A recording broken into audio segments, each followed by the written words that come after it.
assassiné par balle. Après les violences policières, ça sera aux sans-papiers, aux migrants, de faire un état des lieux de leur situation et de leurs revendications. Ensuite, les foyers. Mais quoi qu'il en soit, le point commun entre ces trois pôles que nous avons définis ici même, ce sont les violences policières. Les foyers subissent les violences policières tous les jours. La police a un droit d'entrée permanent dans les foyers. Donc ils y vont à n'importe quelle heure du jour et de la nuit. Les migrants, les sans-papiers, subissent également les contrôles aux faciès systématiques et les violences policières.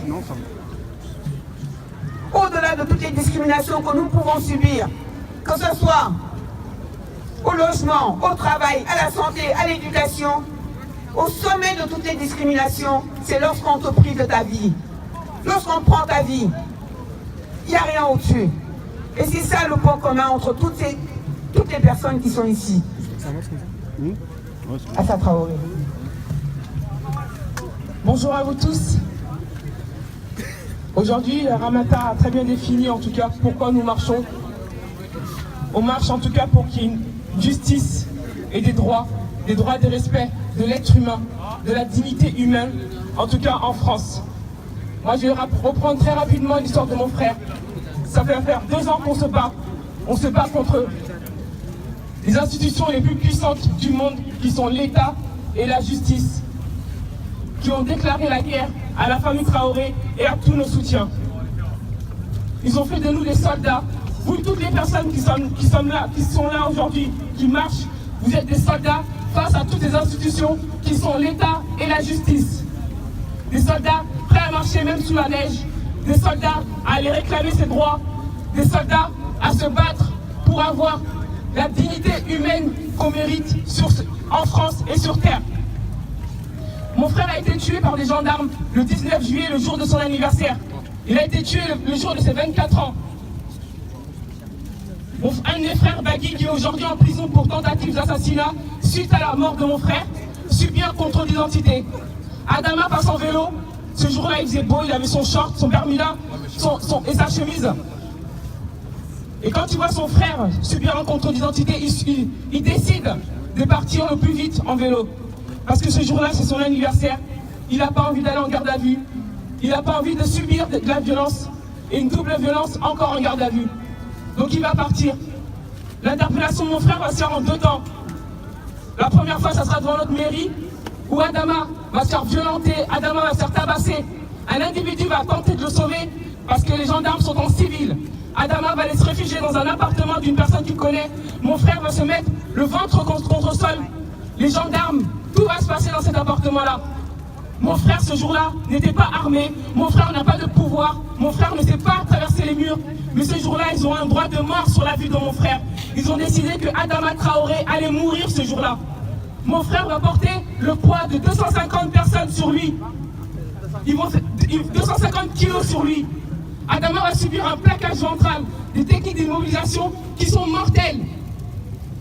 Elles sont mortelles. Ces techniques d'immobilisation utilisées par ces forces de l'ordre, c'est comme si on subissait une pendaison. C'est comme si on nous mettait une corde au cou et qu'on voyait son âme partir petit à petit, avec une grande souffrance. Mon frère a subi ça ce jour-là. Mon frère leur a dit ce jour-là, je n'arrive plus à respirer. Ils ont compressé mon frère, ils ont amené mon frère dans ce véhicule. Dans ce véhicule, Adama leur a dit, je n'arrive plus à respirer. Mon frère a piqué de la tête, a uriné sur lui, et ils ne l'ont même pas emmené à l'hôpital. Ce jour-là, ils ont eu un droit de mort sur la vie de mon frère. Ils emmènent mon frère dans cette gendarmerie où ils vont le laisser mort sur le bitume comme un chien. Ils vont nous dire qu'ils vont emmener les premiers soins à Adama. Notre avocat, maître Yassine Bouzrou, dans le dossier, va remarquer qu'il manque les dossiers du pompier, les rapports du pompier des SAMU, et va demander qu'ils réapparaissent le plus vite possible. Ces rapports vont réapparaître. Les pompiers vont dire, quand ils arrivent dans cette gendarmerie, Adama a le ventre contre le sol, les menottes au poignet. Ils vont demander aux gendarmes, enlevez-lui les menottes. Ils vont dire non. Les pompiers vont insister, ils vont dire, enlevez-lui les menottes, c'est un jeune homme de 24 ans, on doit le sauver. La mort de mon frère est officiellement déclarée à 19h05. Aux alentours de 20h, mon frère s'en bat, quelqu'un va venir lui dire en disant On a entendu dire qu'Adama est fait un malaise. Ils vont aller à l'hôpital, il n'y a pas l'Adama. Ils vont appeler tous les hôpitaux des alentours, il n'y a pas l'Adama.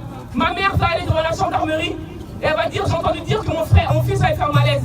Les gendarmes vont dire, madame, votre fils va très bien, vous ne pouvez pas le voir, il est 21h. Elle va dire, s'il arrive quelque chose à mon fils, je porterai plainte contre vous. Mon frère va porter 3 sandwichs à Bagui, Adama et sa copine, et ils vont lui prendre les sandwichs.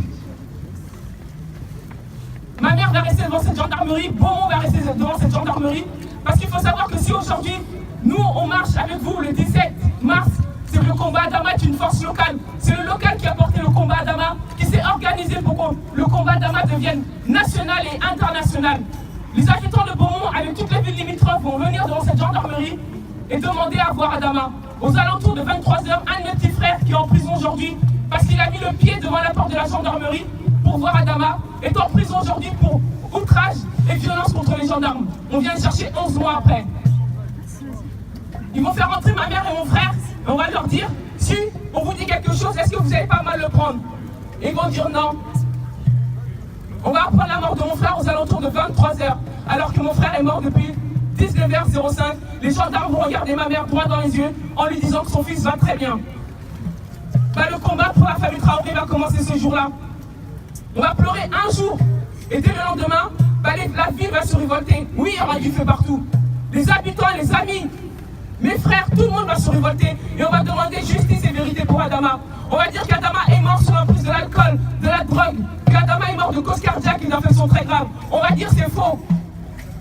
Il faut savoir qu'à la première autopsie, on va nous convoquer, on va nous dire que nous savons que vous êtes des musulmans, que dans la religion musulmane, vous enterrez le corps dans les 3 jours, que le corps d'Adama peut partir dès le lendemain, que toutes les personnes qui sont là, un passeport leur sera remis. Mais malheureusement, parce que la France a conscience qu'une grande partie de sa population ne connaît pas ses droits et ne sait pas les utiliser correctement, et moi j'en fais partie de cette partie-là. Ils vont nous emmener le corps de mon frère pour que nous ne puissions pas faire de deuxième autopsie. On va dire non. Et cette deuxième autopsie va venir une semaine après, va dire que Adama n'est pas mort ni sous l'emprise de l'alcool, ni sous l'emprise de la drogue, ni de cause cardiaque, ni d'infection très grave, mais bien mort asphyxié. Mon frère a pris 250 kilos, 3 gendarmes, 3 militaires lourdement armés qui lui ont donné la mort. On va demander à notre avocat que le procureur Yves Janier soit dessaisi. Il sera dessaisi de l'affaire.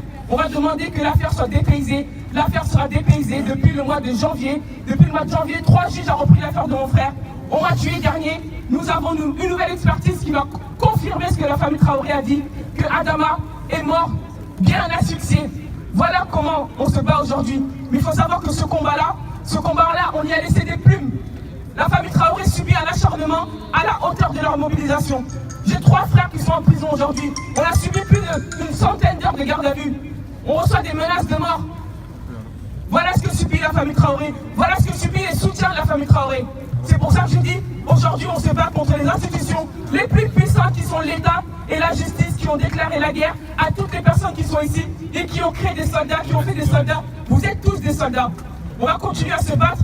Mais comme on le dit, le combat, on le gagnera seulement quand on aura renversé ce système qui a été créé depuis des décennies. On va remonter sur le temps de l'esclavage, sur le temps de la colonisation, sur le temps d'aujourd'hui, où le doigt est pointé sur nos jeunes frères, où le doigt est pointé sur ces hommes de couleur noire, arabe, ou les personnes qui n'ont pas la bonne couleur, ou ces personnes-là, ou ces jeunes-là, comme ces migrants aujourd'hui qui sont là, ou mes frères, ou tous les Adama Traoré, ne sont même pas considérés comme des personnes pouvant participer à la construction de ce monde, pouvant participer à la construction de cette France, et pouvant même participer à la construction de leur propre vie. Quand ils sortent dehors, ils se font contrôler plus de 5 fois par jour. Quand ils viennent dans le quartier, quand ils viennent contrôler tous ces migrants-là, ou toutes les personnes, on les voit même pas comme des êtres humains. Ils sont déshumanisés, on les voit comme des animaux. On les crache dessus, on les tutoie, on les tabasse, on les viole et on les tue. Donc ce combat-là, on le gagnera seulement quand on aura renversé ce système et que toutes les personnes qui sont là auront le droit qu'ils méritent.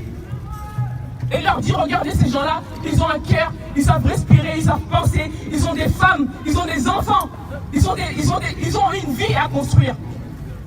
Voilà pourquoi aujourd'hui on marche. Et on espère que le combat, en tout cas, le combat d'Adama Traoré et pour toutes les autres victimes, on continuera à être encore plus nombreux. Aujourd'hui, on a demandé, notre avocat, Maître Bouzou, a demandé la reconstitution de l'affaire de mon frère. cette reconstitution, on va demander à ce qu'il y ait une plus grande mobilisation. Parce que cette reconstitution va reprendre la journée du 19 juillet 2016. Au moment où mon frère Bagué est interpellé, jusqu'à ce qu'on apprenne la mort de mon frère dans cette gendarmerie. La ville sera bloquée si elle est acceptée. Donc on demande en tout cas ce jour-là à Beaumont qu'il y ait encore plus de monde. On donnera en tout cas sur la suite des événements, sur l'affaire Adama, on mettra tout sur notre page. Merci. Justice pour Adama! Justice pour Adama! Justice pour Adama! Justice pour Adama!